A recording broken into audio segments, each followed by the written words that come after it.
A new start for Wayne County. The president comes to town, encouraging crime stats and paving the way for minority business owners. Stay put. MiWeek starts right now.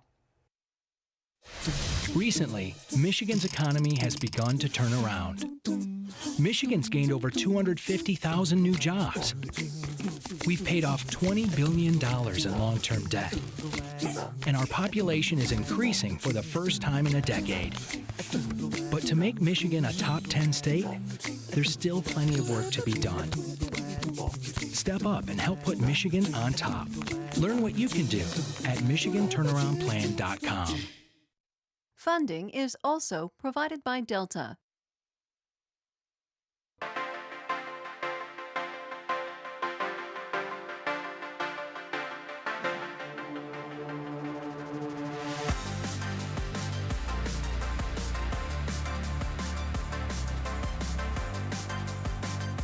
Hi there and welcome to MiWeek. I'm Christy McDonald.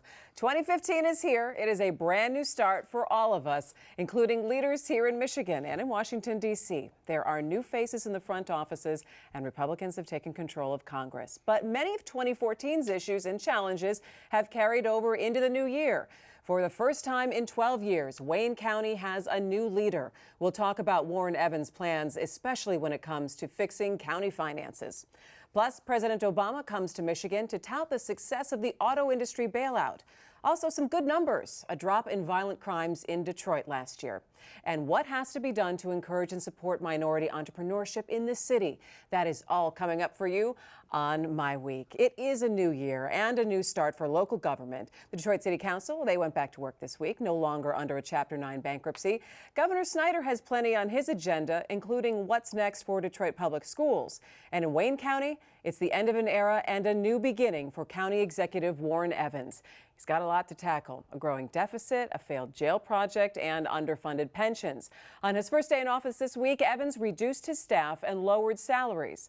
MiWeek contributor Stephen Henderson talked with Evans right after the election on American Black Journal, and he asked if there was a chance that Wayne County could end up in bankruptcy too.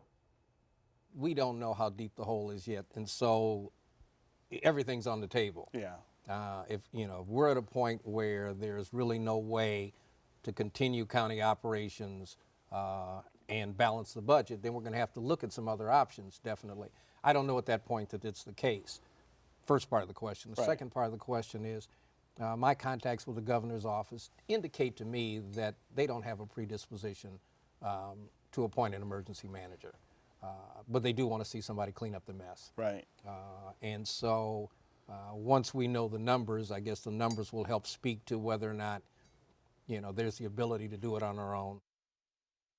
All right, clean up the mess and do it on their own. Can Wayne County fix its finances? And even the bigger question, if they can, how will they do it? We'll start our discussion there with our MiWeek contributors, Nolan Finley of the Detroit News and Stephen Henderson of the Detroit Free Press. Happy New Year. Yeah, right. Party hats and horns. How are you guys doing in the new year so far? It's still happy. It's still very happy. We still have a clean slate. And I love this feeling of this first day back. First day, I think, kind of week back at work for people, and this whole new fresh start and the feeling that anything is possible in the new year. So you are chirpy this week. I am chirpy this week. So let's talk about Wayne County and Warren Evans and the fact that he has quite a job, probably one of the hardest in the state right now. Their finances may actually be worse than the city of Detroit's were when it went under state control and then into bankruptcy. Problem with the emergency manager laws written in Michigan is it doesn't do much. It doesn't do much good for counties because you can take over the county executive's office, but you've got three other independent units of county government. You've got the prosecutor, the sheriff, you have the courts, all spending money on their own outside the control of the executive. And the law really doesn't cover all of those entities. So, and the law also doesn't allow a community to go into bankruptcy without an emergency manager, without coming under the emergency manager law. So I don't know what the options are for Wayne County if it can't buckle down and fix these finances through either cuts or raising revenue. All right, what are the options, Stephen, do you think at this point? Well, I mean, I think the emergency manager option is only on the table for Wayne County if you're going to go into bankruptcy, because as no one points out, there's no other point to that. There's not really a way to restructure those other elected offices through an emergency manager. So I think that if we hear that there's going to be an emergency manager or there's serious talk about it, then that's a signal that they are headed toward a bankruptcy. Yeah. And Nolan's right too about the finances in the county. The debt burden, the long-term liabilities are much more onerous in proportion in the county than they were even in the city. I think Evans is off to a pretty good start, trying to sort of send signals that things are going to be different. We're going to spend less money on things that we don't have to spend them on, and try to maybe redirect funds toward things you do. The prosecutor's office, I believe, has been underfunded for some time. I think you need more money for public safety and things like that. The priorities of county government, and less money going to some of the things that we have been doing. But I'm not sure how they restructure the debt and the liabilities outside of a bankruptcy. Well, so much of it is tied to their pensions, and they've underfunded those pensions, and they've overpromised pension benefits. They just lost a appeal on the court case for the 13th check, so they're going to have to come up with $20–30 million to fill that hole in the pension fund. And there's going to be no grand bargain for Wayne County. There's not going to be any foundations or private money coming in to bail out those retirees. I think if they go into bankruptcy, those Wayne County retirees take a huge hit, because that fund is in poor shape. All right, so we're talking about a deficit here. We're talking about the portion of the pensions that are unfunded. We haven't even talked about the jail project right now that Warren Evans has in front of him as well, and there's still no solution on what's going to happen with that. Yeah, I think there are a couple of obvious options on the table. One is to continue to build where you are, start over and go through the process and get a jail built there. But the other is this Mountain Road facility that I don't think. Which it seems like people are backing away from. Yeah, I don't think that makes a lot of sense for a lot of reasons. That's a big mess that's going to have to get sorted out. I predict that in the short term, we're just going to stick with what we have. I mean, there's not going to be a new jail in Wayne County. Will the relationships that Warren Evans has with Kim Worthy and with Benny Napoleon help him, do you think, in this next year in terms of dealing with budgets and dealing with them? Because I think that's where some of the problems that Bob Ficano got in with was with dealing with those two. I doubt it. I mean, I think they both have their own agendas and their own ideas. I don't know if you're ever going to satisfy Kim Worthy in terms of her budget. He may have better luck with the sheriff. I don't know. I mean, I think the courts have pretty much come into compliance, but you can't continue having a situation where the county executive and the county commission set a budget, and you have departments say, well, that's nice, but we're going to blow through it, if we feel like we need to. Well, but you can't change that either. I mean, what's the mechanism to make that any different? That's the way the county is structured. That's the way government's structured. Yeah, Those are elected offices. You would have to have a charter change in order to fix this, fix the financial problems. One thing I want to make sure we talk about with regard to Wayne County is something that Bob Ficano talked about a lot, and obviously there were problems with some of the things that he did and didn't do. But he was constantly talking about the fact that the way we raise money in local governments, and particularly for counties, has not changed significantly in a long time, and where the money is in terms of revenue has changed. And you look at the things that the state has done, for instance, in order to balance its books in terms of shifting the tax burden around to the places where people are actually spending money, and they have not afforded those kinds of opportunities to counties. I think there are some sort of state reforms in terms of the way that local government is allowed to raise revenue that we're going to have to look at if we're going to continue this sort of autonomous. Hang on one second, but is that something that the state will take into consideration when they're looking at, is Wayne County going to go into bankruptcy? No, because Wayne County is a long way from spending the money it has efficiently. I mean, they've created and dug a lot of their own hole, and now you're going to say, well, we're not going to make you reform your practices. We're going to allow you to raise more taxes from a overtaxed population already. But that's sort of a false either or, isn't it? People are already leaving Wayne County, and businesses are already bypassing it because of the tax burden. I think they have to fix the things they've done wrong. And he's going to have a lot on his plate But you got to do both. try to do that. I mean, there's no reason you can't do both. Why can't you fix what they're doing wrong and also change the revenue portfolio in a way that provides steadier streams of money? If you're Last word confident on this, that Nolan. if you're confident that the fix will happen if the revenue comes. I mean, the past would indicate they'll just take the revenue and keep doing what they've done. All right, moving on. President Obama started the new year with a stop in Michigan this week as he promoted the economy in advance of this January 20th State of the Union address. The president talked up the recovery of the auto industry during a stop at the Ford plant in Wayne. The State of the Union will include details on new initiatives focusing on manufacturing, housing, and higher education.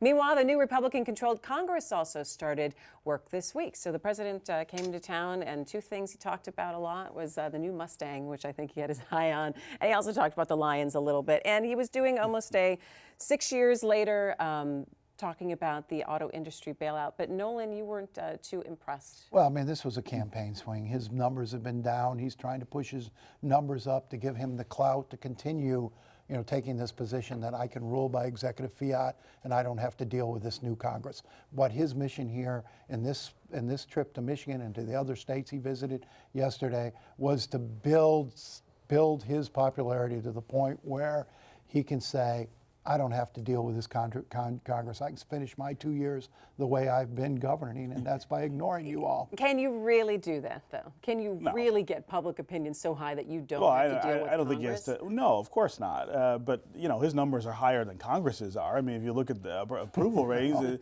you know, who's going to win that fight is pretty obvious. I think the burden on both the president and the Congress is to find those things, and there are a couple of them, areas where they can actually work together, where there is bipartisan support for solutions and get some stuff done. Immigration, in fact, is one of those issues. You had 68 votes in the Senate for an immigration reform bill the House never took up. Now they're mad at the president for taking executive action on his own. If the House would just take it up and deal with it, they could put a bill on his desk that he probably would sign. But that, you know, I think that's a perfect example of his strategy here. He could have, immigration is something they could have come together on, and there was a sentiment in Congress that we need to, amongst the Republican leadership, that we need to do something. But instead of waiting the few weeks for this new Congress to come in place and seeing first whether he could work a deal, he did the executive order and killed any chance. 2 years. He killed any chance. He waited 2 years. He can't wait. He waited actually 6 years. He couldn't wait a few more weeks and see if you could work with Congress and then say, this Congress won't work with me. But he presumed he wasn't going to get a deal or didn't want to get a deal with them and dropped the nuclear bomb. Is there anything interesting to the optics of Congress? This is their first week back in work. Everyone was sworn in, and then the president takes off, and he's touring around the country. He's like, I'm going to stick. You guys can stay in Washington, and I'm heading out of here instead of meeting with anyone. No, well, there is some strategy there. I mean, the idea is I'm the president. I set the agenda. This is a president who has managed that way, for better or for worse, you know, since he was elected. And I think that is some of the message that's being sent here. You guys can do what you want to do, and you can put on my desk what you can manage to get done. But I have things that I want to do and focus on, and I'm going to do it without you. But you mentioned, Steve, that there are things they can work on and get done. Keystone Pipeline should be one of them. It's a bill that has bipartisan support. It's a project that has strong labor support on the Democratic side. It does. And yet the president, you know, preemptively said, you know, don't bother. I'm going to veto it. That would have been and it's popular with American people. That would have been an important piece that would have sort of calmed the public into thinking, hey, maybe these guys will get something done. He's not saying he won't do it. What he's saying is, don't subvert the process. There's a review process underway right now about the pipeline, and it's also stuck in the Nebraska courts. It's a process until they're done. It's a process that he's dragged out 7 years because his Tea Party wing, the radical environmentalists, won't let him move on. But it's a process that will conclude, and he will make a decision. He is never going to approve that pipeline. All right. Well, you know what? We're going to be talking a little bit more about manufacturing in Michigan. And by the way, you can watch live coverage of the President's State of the Union address and Governor Snyder's State of the State right here on Detroit Public TV on January 20th during a special edition of MiWeek beginning at 7 p.m. We'll all be here. All right, turning to Detroit. The new year brought encouraging news from the police department. Crime stats from 2014 show an overall drop in violent offenses and in property crimes. There were 300 criminal homicides recorded last year compared to 332 the year before. All right, the number of robberies dropped more than 950, and there were 545 carjackings last year, down from 782 in 2013. So all in all, definitely a move in the right direction. I do want to talk about a report that came out in the Detroit News talking about the number of sexual assaults and how the numbers are a little bit different in a minute. But first, overall, impressions of these are finally the shifts in numbers that we want to see, Nolan, coming out of Detroit. Oh yeah, and I think it's a reflection, and we talked to Chief Craig last week. I think it's a reflection of more police presence in the neighborhoods. People are seeing cops. There's a greater recognition, I think, that if you call the police department, somebody's going to show up. And you know, those are the things, this community policing that has been successful in New York, LA, and other places will work here if we can put enough resources behind it. All right, so the community policing seems to be working, Stephen. Do we still need, though, more officers on the force? I think you probably do need, I think you need a lot more officers to patrol the city. The city's still as large as it always was, even though the population has dropped significantly. I think when you're looking at these numbers, it's also important to look at them in terms of the rate, not just the raw numbers, and that's the thing that really matters. Per 1,000 people, for instance, what are the crime stats? And they don't, you know, when you take into account the constant population loss in Detroit, the homicide drop looks a little different. The rate is not dropping as fast as the numbers, but we are moving in the right direction for the first time in a long time, and I don't think we should ignore that either. Yeah, and I think you're talking about these are the lowest homicide numbers since The raw 1967, numbers, sure. but the that's rate's when we also had down. over 1 million The rate's people. down in a the little city. bit, but it's not down as dramatically No, as the it's numbers not, would. right, the raw numbers would suggest, and so you just got to be careful about that. And it's still more actual homicides, I think, than New York City. Than New York has. City So has, it's right? I mean, nothing to crow about. Right, we're not. Well, it's throwing nothing to crow parades. about, but and I think looking at numbers is always very difficult as well, because it's always depends on, again, how you're looking at them, and that goes to the point of the story that was out this week, taking a look at sexual assaults and how they're classified in the FBI crime stats. Is not all sexual assaults are classified in that way, that the numbers are actually even higher than what has been recorded, Nolan. Yeah, and there's some curious method in which if a rape occurs during another crime, a shooting, for example, or a rape and a murder,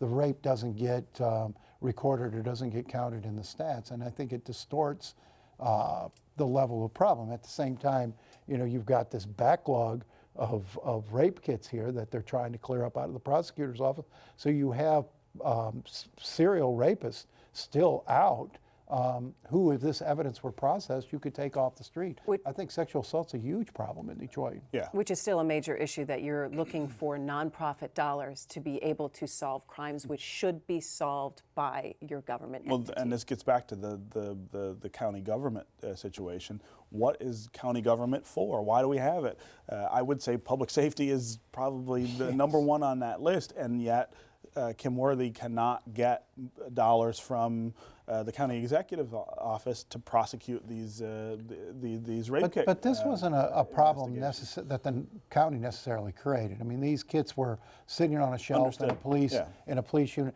I think that this is government responsibility to solve this. We shouldn't have to be going out here raising $10 million foundation money to arrest criminals and solve crimes. I think the state has an obligation here to come in a bigger way and clear these things up as rapidly as you can. I think Kim Worthy has an obligation to work a little closer with the state police and others than perhaps she has been, to let go of this a little bit and let others who are capable of helping. But in terms of processing the kits, let others who are capable of helping help. But in the end, this is a taxpayer responsibility. Sure. And a state can find 100 million or 50 million, whatever it is, for movies, ought to be able to find 10, 20 million to put criminals behind bars. All right, well, as Detroit bounces back from bankruptcy, it's important that all residents have a chance to take part in its revival. In Nolan's column this week, he pointed out some reasons why it's tougher for African Americans to become entrepreneurs and what can be done to increase the number of minority small business owners. You know, this has actually been a series now of columns, Nolan, that started a couple of weeks ago, back in mid-December, when you asked the question, where are all the African Americans in downtown and in a lot of the downtown establishments, in the midtown restaurants? And I want you to take me through a little bit of the thought process, because you've started a very interesting dialogue in the area because of what you wrote about a month ago. Well, I think the conversation has been ongoing. I mean, a lot of people have been talking about it. Just, you know, I think this has intensified the discussion. And it's more, I think, than just, are there, you know, black faces in these hot new restaurants or on the streets of downtown.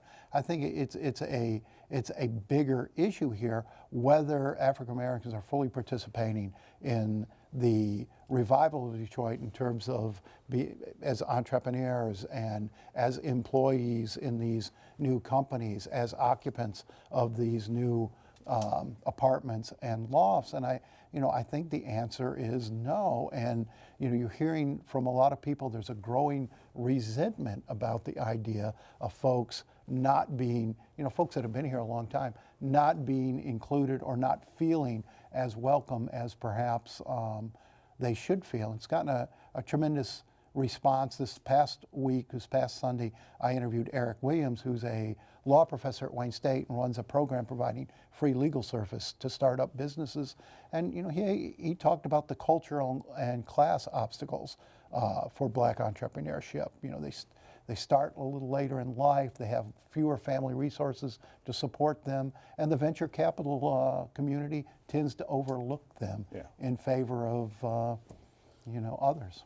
How do you ensure that people feel that they are a part of this revival process? Well, you got to make them a part of it. I mean, that's the thing. I mean, one of the things that I think Nolan's column has really pointed up is the context in which this all takes place. Of course, we live in a society with great imbalances and inequities where access to capital, for instance, is not the same for African Americans as it is for whites, where that entrepreneurial sort of culture has not taken hold in the same way in the African American community as it has in others. And so what you're seeing is these wider systemic problems, all rooted in the history of systemic racism and bias playing out in this revitalization, and you've got to counter it actively. You have to do things with that in mind to say we're going to try to make things come out a little differently. Okay, you have to do things, and we have to do things to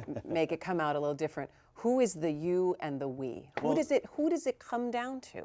Some of it is the people who are participating. I mean, the businesses who are fueling this revitalization downtown. I mean, there's a finite number of them. They need to have more in the front of their minds what the diversity of this recovery looks like. Make more of an effort to find African Americans to participate. Make more of an effort to include African American businesses in the opportunities. How much construction is going on downtown, for instance, and how many black faces do you see on those construction sites? Those are things that people have to acknowledge up front and not just sort of say, well, we've hired who we can. You gotta make an effort and say, we're going to go out and make sure that this is a diverse workforce. And this is, I think it's a reflection in large part to decades of failure of the education system in Detroit. There aren't as many qualified African Americans for these high-tech jobs and finance jobs that are being created in the city of Detroit. We've got to finally address that. But I think we also have to start closing opportunity and cultural gaps, as Steve mentioned. The wiping out over the last few decades of the business community, small business community in Detroit has stripped these kids of a lot of role models, of a lot of opportunities that exist in suburban communities but don't exist in their neighborhoods. And I think we have to start looking at, okay, how do we get over that biggest barrier. Is there a way to attract African Americans, small business owners who have moved out to the suburbs to come back to the city? I think that's one of the there's so many different layers to this and, Right. and dynamics and wrinkles. That's one of them as well, is that it's not like Southeast Michigan is lacking a healthy African American business community. Right. It's not. There are lots of thriving businesses owned by African Americans. A lot of them are in the suburbs now because of the same, they've left the city for the same reason everyone else left, because of safety, because of cost, because of lack of good schools. I'm not sure how you attract some of those businesses back into the city, because they're gone for reasons that persist. Nolan and I were talking on the radio about this this week, and a caller called in, said he left the city 10 years ago and wouldn't really think about coming back. He said primarily because of the schools. He Because had of the children. schools. I think that's the kind of stuff that makes this a much tougher. We also Last word on this, We also Nolan. talked a little bit about the different aspirations. Downtown has become really cool for these white suburban kids, where this caller, another caller, talked about his aspiration was to get enough, to be successful enough to leave Detroit, Yeah. and that's a mindset we have to work on. All right, and this is something that I think that we're going to be talking about for a long time to come. Gentlemen, it's always good to see you, and that is going to do it for My Week. Thanks so much for joining us. Find us at myweek.org and on Facebook and Twitter during the week. I'm Christy McDonald. For all of us at Detroit Public TV, we will see you next week. Take care.